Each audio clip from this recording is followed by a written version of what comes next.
What's up, good humans? Hello. I'm Ian. I'm Michael. And stick around, because we're going to talk about some cool stuff at the end of the episode. In the meanwhile, enjoy. I remember on my third day in my first school here in the US, this kid in the locker room was like, "So what part of Mexico is Colombia in?" And I was just like...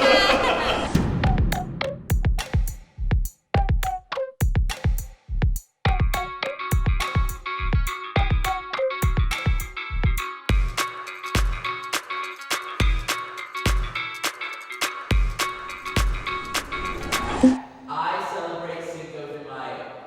3, 2, 1, go.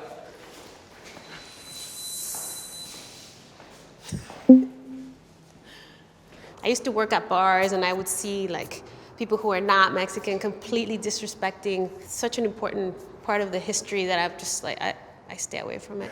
Part of why I'm so turned off by like the whole concept of how we celebrate it in the US is that, you know, it was like an excuse for people to act really out of pocket and disrespectful and kind of make us feel like they were doing something special for us at the same time. And I was like, yo, I'm not even like Mexican, and this is not what the struggle is about. I like what you said about, you know, it's kind of disrespectful, and I agree. And that's one of the big problems that I have with like other people who are Mexican American saying like, well, I don't have a problem with it. And it's like, well, one, you probably don't have any ownership of it. Like, it doesn't mean anything to you personally.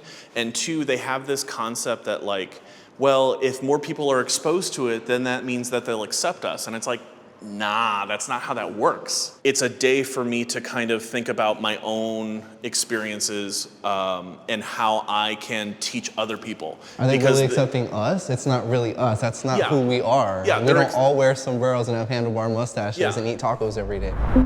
People assume I'm Mexican. 3, 2, 1, go.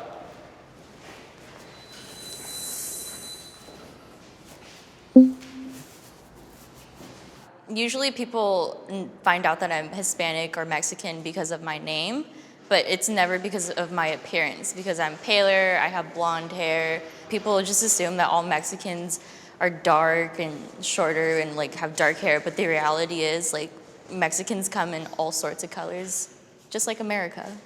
I've never gotten like, you look Mexican, even though I feel like in every Latino blog I read, it's like, people always assume I'm Mexican as a Latino, and I'm just like, well, it's not really true to me. I only get called Mexican because of what you said. Oh, you're Latina, so you must be Mexican, you know, and then I go explain like, you know, there's a whole continent, like there's like many countries, and you know, and a lot of Latinos are from the US, like we're the largest minority. We didn't all just come, you know, last week. We've been here, so it's just ignorance. I super hear that because like, I remember on my third day in my first school here in the US, this kid in the locker room was like, "So what part of Mexico is Colombia in?" And I was just like, so for my third world country, they teach us the effing world, but out here apparently in like the Silicon Valley, you guys don't get a map. I feel comfortable speaking my native language in public. 3, 2, 1, go. You bet. Since I've moved to the Bay, I've had Mexican, Salvadorian, and Honduran parents and students literally act as if they don't understand me because I speak in a Black Spanish vernacular. I'm just at the point where I'm just like, I'm tired of like acting as if our language is uneducated or acting as if our language is like, comes from nothing. Our language comes from literally everything. Even though I'm not fluent in Spanish, I'm conversational, I still speak it at work, like, and all my customers, they come to me relieved, like, when they find out that I can communicate to them in Spanish. And even though I'm not fluent, I do, however, see a little dishonor, kind of, when I go visit family. Well, I mean, like, for me, in my experience, I kind of had the same thing where I grew up speaking Spanish, and then I went to school, lost it, and then I've regained it as I've gotten older. But like for me, I live in a fairly conservative area. Same. Like people have Confederacy tattoos. It can be really intense, you know what I mean? And for me, there is still a little bit of that fear. I love the instant affinity you have with people, especially, I'm getting a little emotional, but like people who have left everything to come here and they're not even seen. And when I speak to them in Spanish, I feel that they feel seen for the first time. And even though we're not from the same country, we don't have the same experiences, I just feel like I have to, and I feel so blessed that I can speak Spanish. I just hope like we just honor our roots, and not just Spanish, but like you said, there's a lot of native languages that we should honor and we should practice. The word Latinx is offensive to me. 3, 2, 1, go.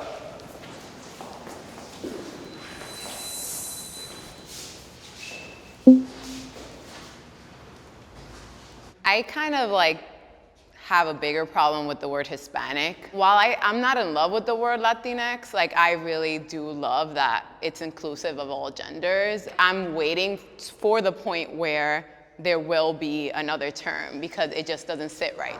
So I call myself a Latina. I'm proud to be a Latina. Now, I have very dear friends who are non-binary, and they request that I call them Latinx. Of course, I'm going to honor that, and I am glad that there is a term that they embrace, but I don't think I should have to change mine. I think people are gonna call themselves what they want, and they've been doing that forever. I think it's the fact that when we say Latino or Latina, we are excluding trans people in our language. Like, our language is powerful, and I think that, I know what you're saying, because I've had this conversation with like my parents and my aunts. Like, it's worth a tiny bit of discomfort to include trans people. Spanking your child is not childish. Oh man. 3, 2, 1, go. How hard? Exactly. I think that's the thing. We gotta talk about that. Oh man. Oof, my parents are not gonna like that I went right here. I am a teacher. Like, Latinos are, at least my Latino parents that I see in my schools, are so quick to like, the kid could just say something back, like finish a sentence for the parent. The parent is like, blah, dale un manoplazo en la cara. And it's like, but why though? Because I see this other kid who's white and is out here wilding. I spanked my kids maybe twice their whole life, a little bit. It wasn't even like that much. I remember the one time my mom spanked me and it stayed with me. I don't recommend it. I'm not here like, oh, pro spanking, but I think it should be, it's somebody's right to a certain point. I think that some of, my family members who haven't had the privileges of education and the kind of lifestyle that I have don't have that space. Because I remember when I first got to the US, like in Colombia, we're a very violent country. And I think a lot of what we see is just that being replicated into our families. But there was a certain point where my mom was gonna smack me like that. Like, I would talk back to her and and when I was 13, I just grabbed her hand midair one time. And I was like, we're not doing it like this anymore. And I think a lot of that was coming from my American side. Spanking to me is a tool that is easiest. It's like, if they're old enough to have a conversation about what they did wrong, then have the conversation. Yeah. And if they're not old enough to understand what they did wrong, then why would you hit them? Spanking is the hardest thing to do. I agree with you, but spanking is the hardest thing to do. I feel connected with my culture. 3, 2, 1, go.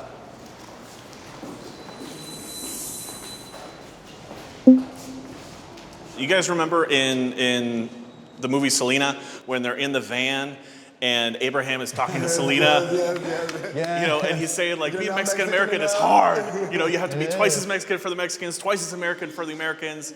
And it's exhausting. Yeah. And that's more or less where I am right now. And that's why I moved completely away from national identities. Like, that's why I don't identify as Mexican, because to Mexicans who are from Mexico, I'm not Mexican enough. That's another thing that I also have an issue with, is just because I'm paler, I'm güera, I get thrown into that white supremacist kind of category that no one really likes. And that literally, it destroys me mentally. Like, it's just, no one has the right to tell you what you are or assume what you are. And it's really just frustrating. I really like that you bring up that point because I think as a community, we need to do a lot of work around that in the sense that I have noticed in my own experience how me having light skin has definitely yielded me different results, or I've been able to push different boundaries of I've had different access. Because we do have a lot of things in common. You know, as a people, we have, I know it's not just language, because if you don't speak Spanish, you're still gonna be fully embracive of the culture. So I just love finding those commonalities between different, nationalities. It makes me happy. Damn. I've enjoyed Group Thank you so much. Hey guys, my name is Michael. I'm Ian. Thank you so much for watching this episode of Spectrum. It's so amazing to see where people will stand on the lines. Michael's the director of all the Spectrum episodes you've ever seen in your life. You know, someone told me today that I have a really good voice. Really? That's great. In the process of making Spectrum as a series, what do you think is something you've learned or something that's changed within you? Oh, every time I do this series, I learn something new, but the biggest thing I learned is no, everyone doesn't think the same. Thank you for watching, you guys. Follow us on Instagram at Jubilee Media. We post a lot of different kind of stuff for you guys, and we also love just interacting with you and hearing your opinions and epiphanies and your stories and all that kind of stuff. We have so much more that we want to give to you guys, so yeah, follow us on everywhere. Everywhere. And we'll see you around. See ya. Bye.